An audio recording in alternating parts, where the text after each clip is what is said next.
할렐루야. 오늘도 참으로 좋은 날, 생명의 삶으로 시작하는 여러분 모두에게 하나님의 놀라우신 크신 은혜가 넘치기를 주님의 이름으로 축복합니다. 저는 오늘 예레미야 29장 24절에서 32절 말씀을 본문으로 진리는 날로 담대하다라고 하는 말씀을 전하기를 원합니다.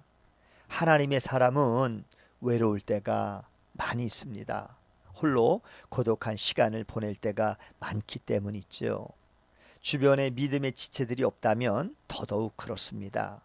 이러한 시기를 어떻게 보내야 할까요? 당시의 유다의 남은 백성들은 바벨론 포로들과 편지 왕래를 종종 했습니다. 바벨론 유다 포로들과 유다의 남은 백성들 사이에 편지가 오가는 것은 그 당시 바벨론 당국에서도 장려하는 일이었습니다. 시디기야 왕에게 바벨론에 있는 너희 백성이 포로로 잡혀 있다라고 하는 사실을 자주 환기시켜 줘야 했기 때문입니다. 또 바벨론은 계속 유다의 압력을 행사해서 나라를 통제하고 주기적으로 조공을 바치게 했습니다. 이 모든 일이 순조롭게 이루어지기 위해서는 유다의 최근 정보들을 편지를 통해서 받아봐야 했습니다. 바벨론에 거주하고 있는 거짓 선지자 스마야는 왜 선지자 노릇하는 예레미야를 처벌하지 않느냐, 그를 처형하라 라고 하는 편지를 유다에 보냅니다. 예레미야가 바벨론에 있는 백성들에게 편지하기를 바벨론에 복종해서 그곳에 정착하면 하나님께서 70년 후에 귀환하게 해 주신다라고 하는 그러한 이야기를 했기 때문입니다. 스마야의 이름은 여호와 하나님이 들으신다라고 하는 뜻입니다. 스마야는 하나님이 들으시는데 거짓 예언을 했습니다. 하나님은 우리의 말소리를 들으십니다.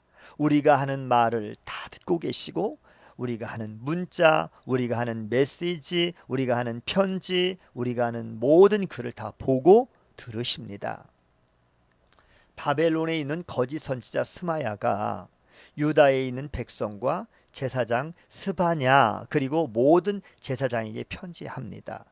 스마야는 속히 예레미야의 죄를 물어서 그를 처단하고자 합니다.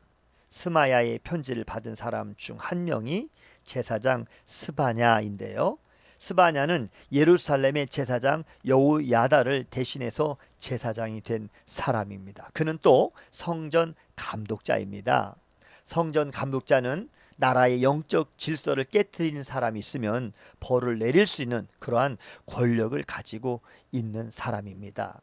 스마야는 성전 감독자였던 스바냐에게 예레미야를 처벌할 것을 아주 강력하게 호소를 하고 있습니다. 26절 말씀에 보니 여호와께서 너를 제사장 여호야다를 대신하여 제사장을 삼아 여호와의 성전 감독자로 세우심은 모든 미친 자와 선지자 노릇을 하는 자들을 목에 씌우는 나무 고랑과 목에 씌우는 새 고랑을 채우게 하시며 늘 하고 호소합니다.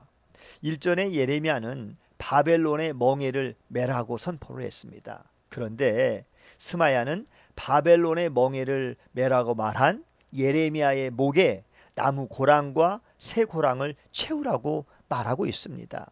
이는 예레미야뿐만이 아니라 하나님의 말씀을 완전히 경멸하는 태도인 것입니다. 스마야는 자기 마음에 하나님을 두지 않았습니다. 입술로는 하나님의 이름을 말했지만 그러나 그의 마음에는 하나님이 없었습니다.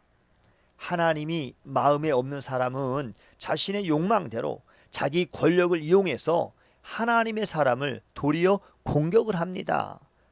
로마서 1장 28절 이후에 보니 이렇게 말씀하고 있습니다. 또한 그들이 마음에 하나님 두기를 싫어하며 하나님께서 그들을 그 상실한 마음대로 내버려 두사 합당하지 못한 일을 하게 하셨으니 라고 말합니다.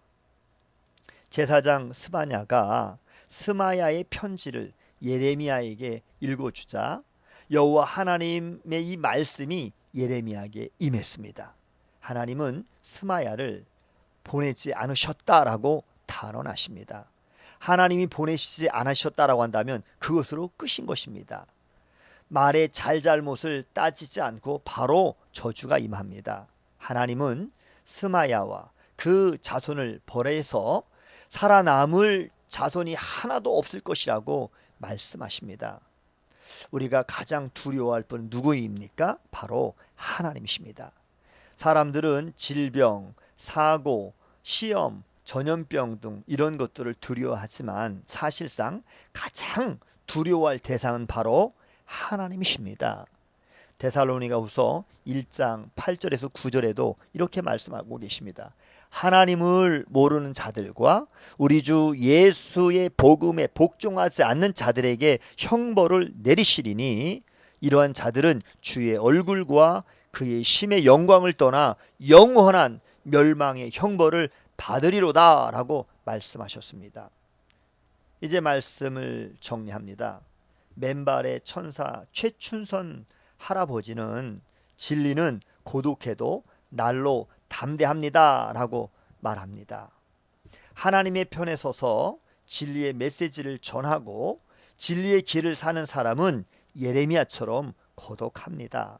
모든 사람이 자신의 말을 듣지 않을 수 있습니다. 그러나 진리는 고독해도 날로 담대합니다. 예레미야처럼 날로 담대하게 오늘도 진리를 선포하며 살아가는 저와 여러분 되시기를 주님의 이름으로 축복합니다. 샬롬.